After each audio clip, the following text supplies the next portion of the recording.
प्रतापगढ़ में एक एनजीओ द्वारा नौकरी का झांसा देकर 300 से ज्यादा बेरोजगार युवाओं से 1 करोड़ से ज्यादा की ठगी का मामला सामने आया है। इसको लेकर पीड़ितों ने सहकारिता मंत्री गौतम दत्त को ज्ञापन देकर कार्रवाई की मांग की। दत्त ने पुलिस अधिकारियों से बात कर पीड़ितों को इंसाफ दिलाने के निर्देश दिए हैं। अपनी गुहार लेकर पीड़ित पुलिस अधीक्षक के पास भी पहुंचे।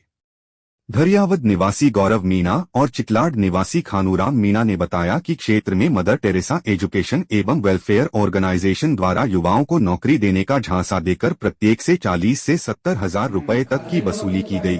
प्रतापगढ़ क्षेत्र के 320 युवाओं के साथ 1 करोड़ से ज्यादा की ठगी संस्था के नाम से की गई। पीड़ितों ने बताया कि 1.5 वर्ष पूर्व जून 2022 में मधुरा तालाब निवासी प्रभुदयाल मीणा ने लोगों को रोजगार के लिए प्रेरित करते हुए धमोतर निवासी अंतिम कुमार मेघवाल से मिलवाया, जिसने बताया कि उन्हें ऑर्गेनाइजेशन की ओर से बच्चों को पढ़ने के सेंटर शुरू करने के लिए परीक्षा देनी होगी। परीक्षा उत्तीर्ण करने के बाद सभी को केंद्र संचालन करने का लाइसेंस दिया जाएगा। संचालकों को संस्था की ओर से मासिक भुगतान किया जाएगा। इस पर सभी ने परीक्षा शुल्क जमा करवाकर परीक्षा दी, लेकिन उनमें से मात्र 5-6 व्यक्ति ही उत्तीर्ण हुए। इस पर पीड़ितों ने अंतिम मेघवाल से बातचीत की तो उसने कहा कि मैं आपको पंजीकरण करवाकर योजना का लाभ दिलवा दूंगा, जिसके लिए प्रत्येक व्यक्ति से उसने 40 से 70 हजार रुपए लिए। पीड़ितों द्वारा कुछ राशि नगद और कुछ ऑनलाइन भुगतान किया गया। कुछ बेरोजगारों ने अपनी जमीन गिरवी रखकर तो किसी ने गहने और पशु बेचकर रुपए एकत्रित किए थे।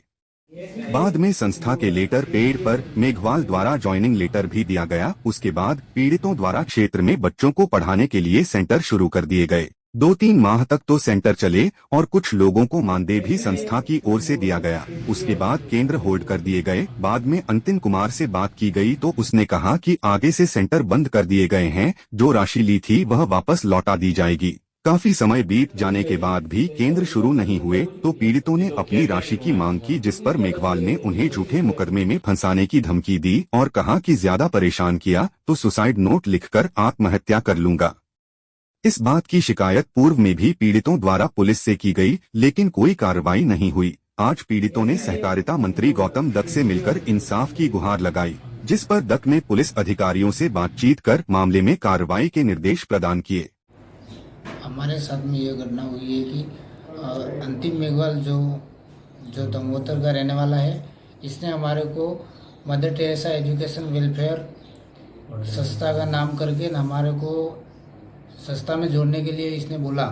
तो इसने क्या है कि इस तरह की संस्था है, तो इसने क्या है कि हमारे से फॉर्म भरवाया 750 रुपये फॉर्म के लिए, और फिर बोला कि आप इसमें जुड़ोगे तो आपका एग्ज़ाम होगा। एग्ज़ाम होने के बाद में आपका एक सेंटर ओपन होगा। सेंटर ओपन होने के बाद में आपको 8,000 रुपये प्रति माह सैलरी मिलेगी। इस तरीके से फिर हमारे द्वारा इनके द्वारा एग्ज़ाम करवाया गया। एग्ज़ाम करवाने के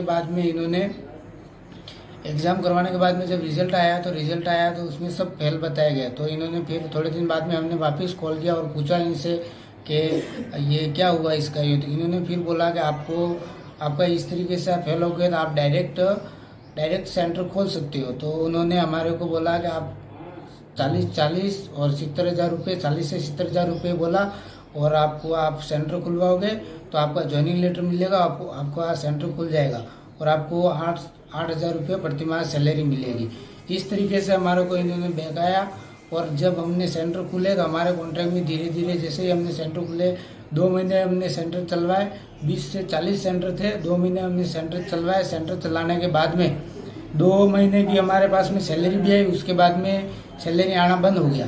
तो उसके बाद में हमने फिर उनसे कॉन्ट्रैक्ट किया तो उन्होंने बोला कि संस्था का नाम परिवर्तन हो रहा है। तो उन्होंने बोला कि 2 महीने सेंटर आपको होल्ड करने पड़ेंगे। इस तरीके से उन्होंने बोला। तो फिर जैसे अभी सेंटर खोलने की दिनांक आई तो हमने उनको बोला कि सेंटर ओपन करें, तो उन्होंने सेंटर खोलने के लिए मना बोल दिया। और फिर जब हमने बार फ़ोन किया तो वो हमारे से टालम टोल करने लग गया। इस तरीके से हमने कई बार हम एसपी साहब के पास भी गए 1-2 बार। उसके बाद में अभी हम आज अपने सहकारिता विभाग मंत्री गौतम जी दत्त के पास में गए। उनके पास में गए हमारी समस्या को लेकर। तो उन्होंने हमारे को आश्वासन दिया कि हम आपकी कार्रवाई करवाएंगे यूँ। और उन्होंने हमारे जाने और आने का किराया भी दिया और हमने एसपी साहब को भी ज्ञापन दिया। इसी संस्था के लिए हम लोग पैसे कहीं कोई तो ज़मीन गिरवी रख करके पेमेंट लाया, कोई अपनी ज्वेलरी गिरवी रखी, किसी ने बाइक गिरवी रखी, ऐसे करके पेमेंट ला करके इन्होंने पेमेंट जमा करवाया, हमने भी पेमेंट जमा करवाया और उसके बाद में ये संस्था बंद हो गई। तो फिर हमारा पेमेंट आना बंद हो गया। अब क्या चाहते हो? अब पेमेंट हम वापस लेना चाहते हैं अंतिम कुमार मेघवाल से, लेकिन वो पेमेंट देने के लिए एग्री नहीं है, वो मना कर देता बार बार। और उसके बाद में हम वहाँ गए, उससे पूछा, उसके स्कूल में गए तो वो बोल रहा है कि मैं पेमेंट आगे से रिकवर होगा तब दूंगा।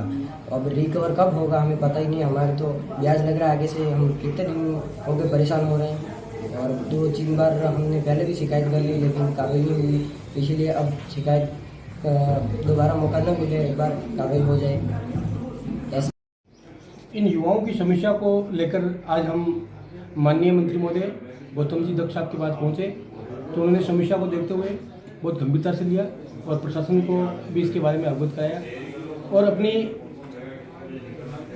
इन युवाओं के प्रति संवेदनता दिखाने के लिए माननीय गौतम जी दत्त साहब ने इनको आने जाने का किराया भी दिया और प्रशासन को भी अवगत कराया कि इनकी समस्या जल्द से जल्द सुलझाओ और इनको पैसे वापस कराओ। प्रतापगढ़ में पारिवारिक विवाद के चलते एक किसान ने कीटनाशक का सेवन कर लिया। किसान की उपचार के दौरान जिला चिकित्सालय में मौत हो गई। मृतक शराब पीने का आदी बताया जा रहा है और आए दिन पत्नी और परिवार के लोगों के साथ झगड़ा करता था।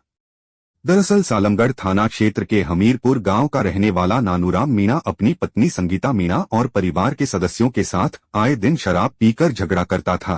3 दिन पहले भी उसने अपनी पत्नी संगीता के साथ मारपीट की, जिससे नाराज होकर वह बच्चों के साथ अपने मायके केसरपुरा आ गई। उसके बाद शनिवार को नानूराम मीणा भी केसरपुरा पहुंच गया। इस दौरान संगीता मीणा और उसके परिवार के लोग किसी भजन संध्या में गए थे। तनाव में आकर नानूराम मीणा ने वहीं पर कीटनाशक का सेवन कर लिया। सूचना पर परिवार के सदस्य मौके पर पहुंचे और उसे जिला चिकित्सालय में उपचार के लिए भर्ती कराया गया, जहां उसकी मौत हो गई। सुहागपुरा थाना पुलिस ने प्रकरण दर्ज कर जांच शुरू की है। फिलहाल शव का पोस्टमार्टम करवाकर परिजनों के सुपुर्द किया गया है।